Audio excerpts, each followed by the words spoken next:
नमस्कार sir. Sir पहले आपसे हम आपका परिचय पूछेंगे। गोही पंचायत वारिसनगर में हैं अभी हम लोग, और आपसे पहले आपका परिचय जानेंगे। आपका नाम क्या हुआ? हरिशंकर झा। हरिशंकर झा। पंचायत चुनाव है अभी, और पंचायत चुनाव में लोगों से पता चला कि आप सरपंच पद के लिए चुनाव लड़ रहे हैं। तो सरपंच पद काफ़ी प्रतिष्ठा भरा पद है, तो इसके बारे में, सरपंच पद के बारे में आप क्या कहना चाहेंगे? देखिए, सरपंच पद ग्राम पंचायत निष्पक्ष रूप से गांव में व्यवस्था देखना चाहिए, और मैं इसी सोच के साथ आया हूं कि जाति पात धर्म लिंग सभी से ऊपर उठकर कानून और सामाजिक व्यवस्था सभी को साथ लेकर साथ समय बैठाकर शांति व्यवस्था स्थापित करूं। अशिक्षा के कारण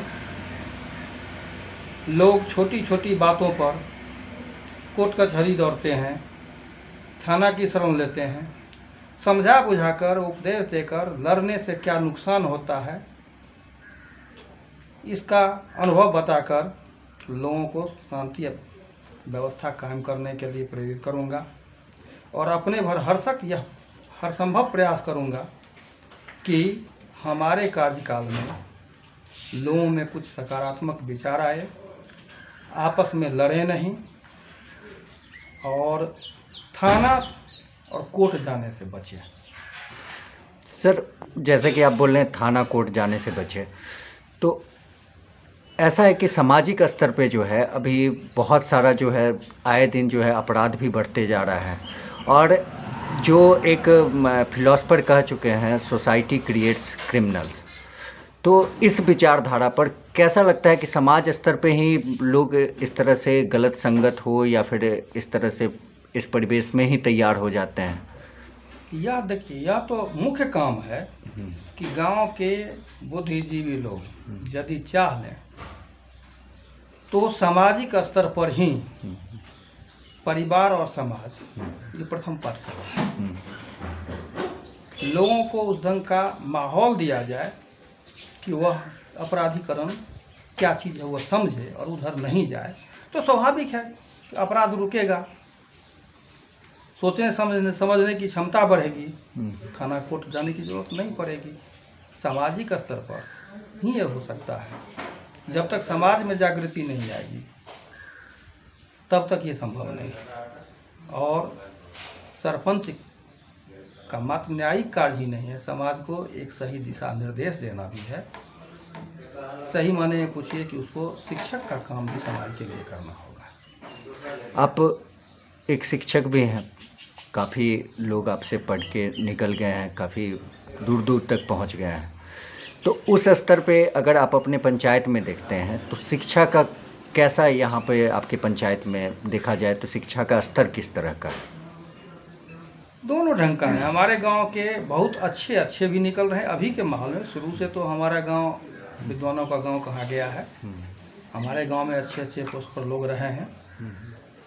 बीच में कुछ गड़बड़ाया था, लेकिन इधर 10-15 साल से फिर पटरी पर लौट आई है व्यवस्था, और हर साल हमारे गांव से इस ढंग का माहौल है कि बच्चे निकल रहे हैं। पिछले साल भी हमारे गांव का एक विद्यार्थी IAS बना है, ओमकांत ठाकुर। कुछ दिन बचपन में उसे भी यहाँ पढ़ने का मौका मिला है। इसके बाद अभी 5 या 6 विद्यार्थी हमारे यहाँ के मेडिकल कॉलेज में है। इंजीनियर तो दर्जनों है, दर्जनों नहीं सैकड़ों है।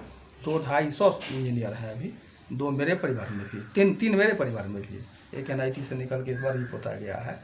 और लगभग हर टोला से 2, 4, 5, 10 इंजीनियर हमारे गांव में हैं। सरकारी में भी है, प्राइवेट में भी हैं, और इंजीनियर अच्छे रैंक में है। सर जैसा कि सामाजिक स्तर पे जब हम लोग भी ग्राउंड में जाते हैं तो बहुत सारे पंचायत का हम लोग भी भ्रमण करते हैं, देखते हैं, पंचायत को घूम के देख रहे हैं। तो वहाँ पे आज भी आज़ादी का 75 साल हो गया है। वहाँ पर देखा जाता है कि जो पिछड़े लोग हैं, पिछड़े जाति से हो या फिर सामाजिक स्तर पे आप समझ सकते हैं कि जिसको कह सकते हैं कि समृद्ध नहीं हैं, वो आज भी पिछड़े ही हैं।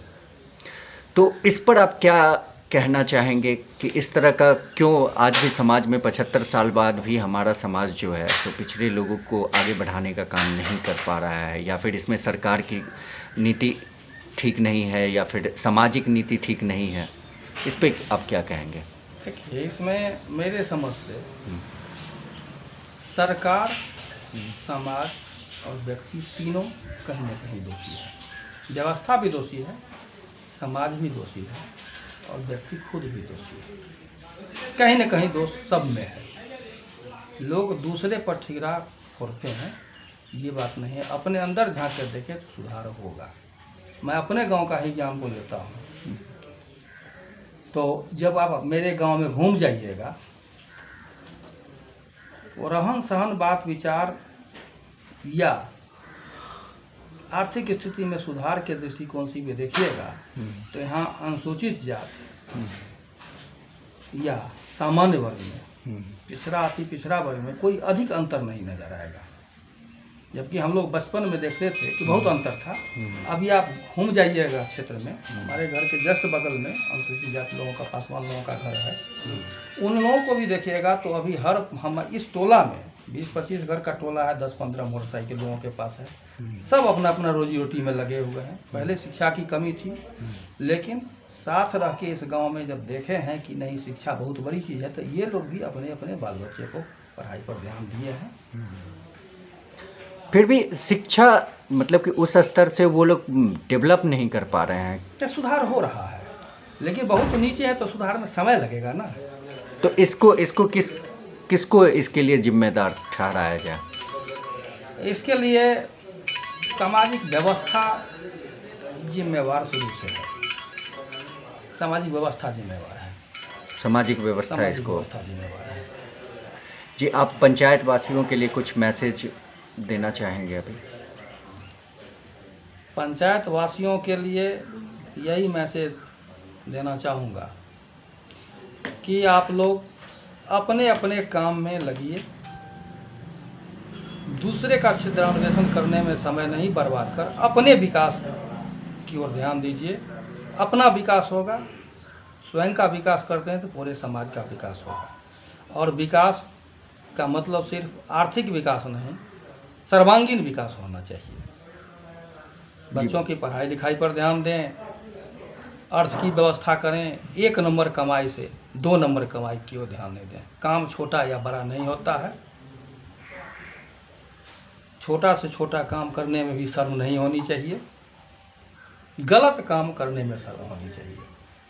जी, बहुत बहुत धन्यवाद आपका। आपका भी थैंक यू।